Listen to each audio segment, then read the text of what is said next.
ETF index mutual funds నేర్చుకుని stock మార్కెట్లో రాణించాలనుకుంటున్నారా? వెంటనే ఈ నెంబర్కి కాల్ చేయండి.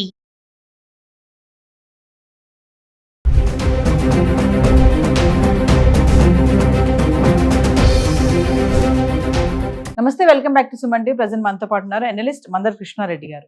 నమస్తే సార్. నమస్తే అమ్మా. సార్, బంగారం వెండి ధరలు మరి గత వారం రోజులుగా అయితే తగ్గుముఖం పట్టాయి. మళ్ళీ చూసుకుంటే ఒక 2 రోజుల నుంచి కొంచెం పెరుగుతుంది. ఇప్పుడు పెళ్లిళ్ళ సీజన్ వస్తుంది. మరి ఈ టైంలో మళ్ళీ పెరగడం అంటే అసలు కారణాలు ఏంటంటారు? బంగారం గురించి ముందు మనం మాట్లాడుకుందాం. బంగారంలో తేడాలు రావడానికి ప్రపంచ పరిస్థితులు ఒక రకమైన కారణం. అలజడి ఒకవైపున ఇరాన్ అమెరికా యుద్ధం ఏ క్షణంలో అయినా ప్రారంభమవుతుందనే భయాలు, రష్యా యుక్రెయిన్ యుద్ధం ఇంకా ముగిసిపోలేదు, గల్ఫ్ దేశాల్లో కూడా ఇంకా కొంత అలజడి ఉంది. ఇలాంటి పరిస్థితుల్లో ఫ్లక్చువేషన్ ఉండటం అనేది చాలా కామన్ అయిన విషయం.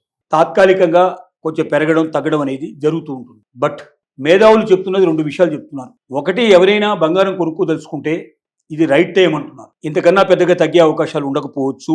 ఓ 10,000, 20,000, 25,000 తగ్గినా మళ్ళీ పెరిగిపోతుంది. ఈ సంవత్సరం చివరి నాటికి ఖచ్చితంగా ఇది 3 లక్షల పైనే తప్ప అంతకన్నా తక్కువ అయితే ఎట్టి పరిస్థితిలో ఉండదు.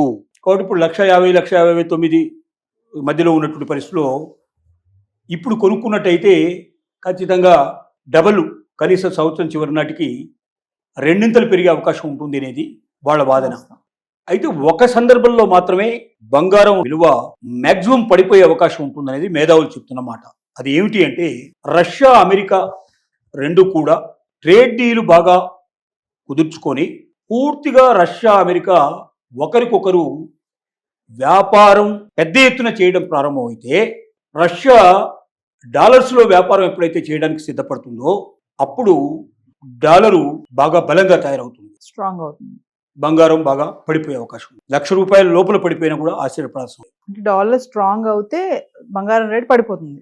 డాలర్ ఎప్పుడైతే వీక్గా ఉంటుందో బంగారం రేటు పెరిగిపోతుంది. అయితే రష్యా అమెరికా 2 అంత భారీ ఎత్తున వ్యాపారం చేస్తాయా, రష్యా డాలర్కి వాల్యూ ఇస్తుందా అనేది ఒక పెద్ద ప్రశ్న. ఎందుకంటే ప్రపంచ దేశాల్లో రష్యా చాలా కామ్గా క్వైట్గా ఉంది ప్రజెంట్గా. యుక్రెయిన్ యుద్ధం క్లియర్ అయిపోతే దాని మీద ఉండేటువంటివి అన్ని ప్రతిబంధకాలు తొలగిపోతాయి. ప్రపంచంలో అన్ని దేశాలు దాంతో వ్యాపారం చేయడం మొదలు పెడతాయి. ఆ రకంగా ఒక స్థిరమైన పరిస్థితులకు అది వస్తుందని నమ్మకంతో అది ఉంది. కానీ అమెరికన్ డాలర్ బాగా వీక్ అయ్యే లక్షణాలు చాలా కనపడుతున్నాయి. ఒకవేళ ఇరాన్ యుద్ధం అంటూ వస్తే, ఇరాన్తో అమెరికా యుద్ధం ఈరోజు రేపు అన్నట్టుగా ఉంది. యుద్ధం ప్రారంభమై యుద్ధం పెరిగిపోతే మాత్రం అమెరికా చాలా వీక్ అయిపోతుంది. అమెరికన్ డాలర్ ఎంత వీక్ అయిపోతుందంటే 30% 40% పడిపోయే అవకాశం. అలా అమెరికన్ డాలర్ ఒకవేళ 30-40% పడిపోయే పరిస్థితి ఏర్పడితే మాత్రం బంగారం రేటు విపరీతంగా పెరిగిపోయే అవకాశం. అది 3 లక్షలు కాదు కదా, 10 లక్షలు అయినా కూడా ఆశ్చర్యపడాల్సిన అవసరం. సో కాబట్టి బంగారం పెరుగుదల అనేది వీటన్నిటి మీద ఆధారపడిన పరిస్థితి. తాత్కాలికంగా 10,000, 5,000, 20,000 తేడా వచ్చినట్లు మాత్రంలో బంగారం ఏదో పడిపోతుందని భయపడాల్సిన అవసరం లేదు.